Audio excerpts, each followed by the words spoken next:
Este es el primer módulo de los talleres de OpenQuake en línea, patrocinados por la Oficina de Asistencia para Desastres del Gobierno de los Estados Unidos, OFDA, y la Agencia para el Desarrollo Internacional, USAID.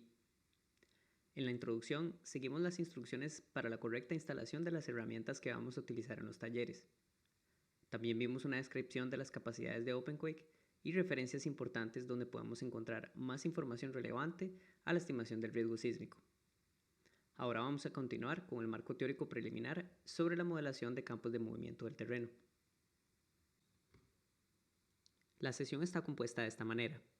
Primero vamos a abordar aspectos teóricos fundamentales sobre la modelación de rupturas sísmicas. Estos incluyen mecanismos de falla, definición de una ruptura sísmica, los modelos de movimiento del terreno y la variabilidad de la intensidad. Luego vamos a proceder a realizar un ejercicio práctico usando el software de OpenQuake. Durante el ejercicio vamos a generar los archivos de entrada necesarios, vamos a ejecutar un cálculo de campos de movimiento del terreno y vamos a graficar los resultados utilizando el complemento de OpenQuake para QGIS. Conceptos básicos sobre la modelación de rupturas sísmicas. El riesgo sísmico ocurre cuando existe un traslape espacial y temporal de tres componentes: la amenaza, la exposición y la vulnerabilidad sísmica. El día de hoy nos enfocaremos en el cálculo del primer componente, la amenaza sísmica, y en las fuentes principales de sismicidad, las fallas.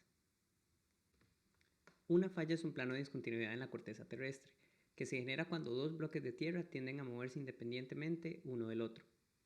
Cuando ocurre un evento sísmico, solamente una porción de la falla se rompe. A dicho desprendimiento lo llamamos ruptura. Es posible clasificar las fallas basándonos en el movimiento que realizan los bloques. En esta imagen estamos viendo una falla de tipo normal. Esta ocurre cuando los bloques de tierra intentan alejarse el uno del otro. La falla reversa ocurre cuando los bloques de tierra ejercen compresión entre sí, resultando en una ruptura de esta forma. También existen las fallas por desplazamiento. En este tipo de falla, los bloques se deslizan lateralmente, uno al lado del otro, sin ejercer compresión ni tensión significativa entre sí. Es posible definir una ruptura si se cuenta con tres ángulos y el vector de movimiento. Estos son los que describen el desplazamiento del bloque durante la ruptura. El primer ángulo es el ángulo de dip o buzamiento. Este es el ángulo que se forma entre la superficie terrestre y el plano de discontinuidad. El segundo ángulo es el ángulo de strike o rumbo. Este es el ángulo que existe entre el plano de falla y el norte verdadero. El tercer ángulo es el ángulo de rake o ángulo de movimiento. Este ángulo describe la rotación del bloque que se desprende durante la ruptura. Por último, llamamos slip o deslizamiento al vector que describe la dirección y magnitud del bloque que se desprende durante la ruptura.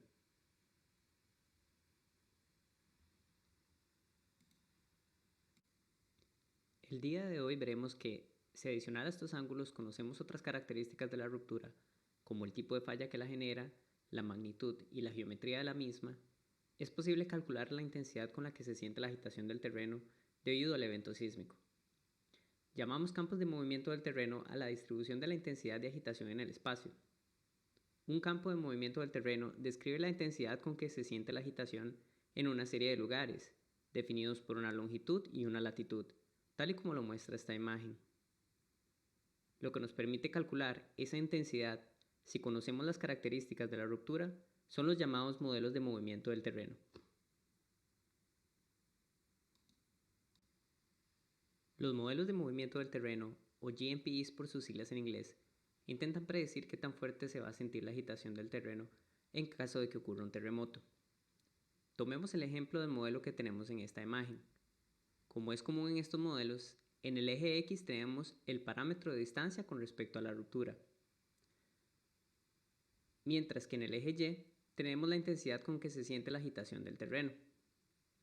De acuerdo con la mediana de este modelo, para una ruptura de magnitud y profundidad definidas, a una distancia de 1 kilómetro, es posible percibir una aceleración pico del terreno de casi 0.4 g, o un 40% de la gravedad. En cambio, a una distancia de 100 kilómetros, esa intensidad se ve reducida a solo 0.03 g o 3% de la gravedad. Es común que la mediana de estos modelos del movimiento del terreno describan una atenuación de la intensidad a mayor distancia de la ruptura.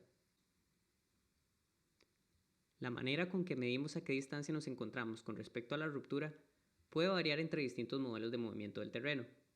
Por ejemplo, algunos modelos toman como dicho parámetro la distancia al hipocentro de la ruptura, también llamada la distancia hipocentral, mientras que otros modelos pueden tomar como dicho parámetro la distancia que existe entre el lugar donde se mide la intensidad y la proyección más cercana al plano de ruptura en la superficie. Los modelos de movimiento del terreno son herramientas esenciales para el cálculo de riesgo sísmico. Esto es porque, si dado un terremoto, se puede hacer una estimación de la intensidad que se va a sentir en el lugar de una vivienda, una escuela o un hospital, un modelador de riesgo puede transformar dicha intensidad en una métrica de daño estructural o una pérdida económica y humana. Actualmente, OpenQuake es la herramienta de estimación de riesgo que cuenta con la librería más grande de modelos de movimiento del terreno. Pueden dar clic en el link que brindamos aquí y en la descripción del video para acceder a la librería de modelos disponibles. En esta pueden explorar los parámetros que cada modelo utiliza para el cálculo de la intensidad, incluyendo el tipo de distancia con respecto a la ruptura que usa. Con respecto a los modelos de movimiento del terreno, es válido preguntarse, ¿qué tan acertados son los modelos? ¿Cuál es la exactitud de la predicción de la intensidad? Esto nos lleva al tema de la variabilidad. Se ha observado que existe variabilidad en la intensidad de la agitación del terreno, y vamos a usar el mismo modelo de esta imagen para identificarla. De acuerdo con este modelo, hay varias estaciones que han hecho mediciones reales de la intensidad de la agitación en eventos pasados. Aquí podemos ver que existen registros para dos eventos distintos. Las intensidades registradas para el evento 1 están marcadas con círculos, mientras que las intensidades del evento 2 están marcadas con cuadrados. Si nos colocamos en el eje X, a 9 kilómetros de distancia de la falla, veremos que para el evento 1, una estación pudo registrar una aceleración del 100% de la gravedad, mientras que otra, a esa misma distancia, registró una aceleración cercana al 30% de la gravedad. Es decir, como son mediciones reales, se evidencia que existe una variabilidad de la intensidad para un mismo evento, el evento 1. A esta se le llama variabilidad intraevento. Si nos fijamos detenidamente, a 9 kilómetros de distancia de la falla, también hay una estación que registró la intensidad para el evento 2, denotada con un cuadrado. Para dicho evento, aunque tuvo la misma magnitud que el evento 1 y la estación está a los mismos 9 kilómetros de distancia, se registró una aceleración de casi 35% de la gravedad. Es decir, no solo existe variabilidad en los registros de intensidades para un mismo evento, sino que también se ha observado variabilidad entre eventos diferentes. A esta la llamamos variabilidad entre eventos.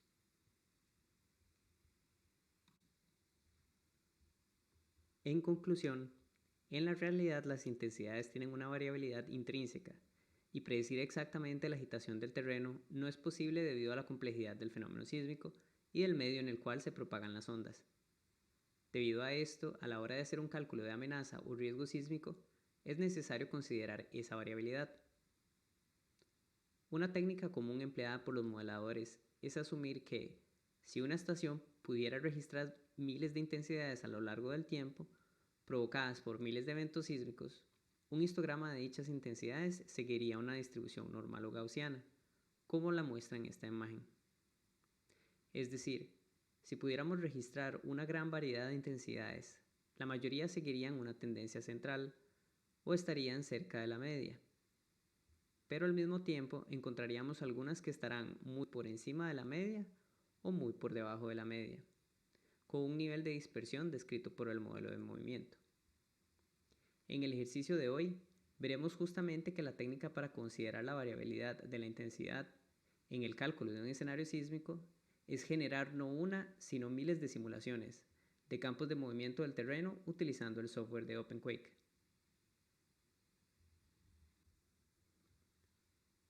Para resumir y concluir el marco teórico del ejercicio, podemos decir que un modelo de movimiento del terreno es una ecuación que estima la media de la intensidad en función de varios parámetros. Entre los más importantes discutimos la distancia a la ruptura y la magnitud de la misma, pero pueden existir otras, como el mecanismo de falla, por ejemplo, si es normal o reversa, según la clasificación que vimos al inicio, o las condiciones locales de sitio.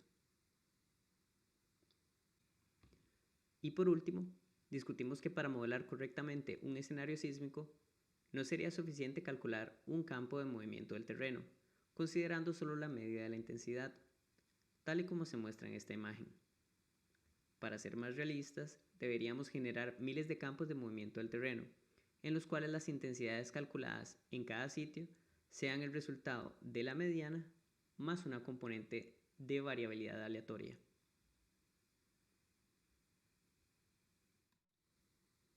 Con este marco teórico, ya estamos listos para realizar el ejercicio, en el cual vamos a realizar un cálculo de amenaza sísmica utilizando el software de OpenQuake.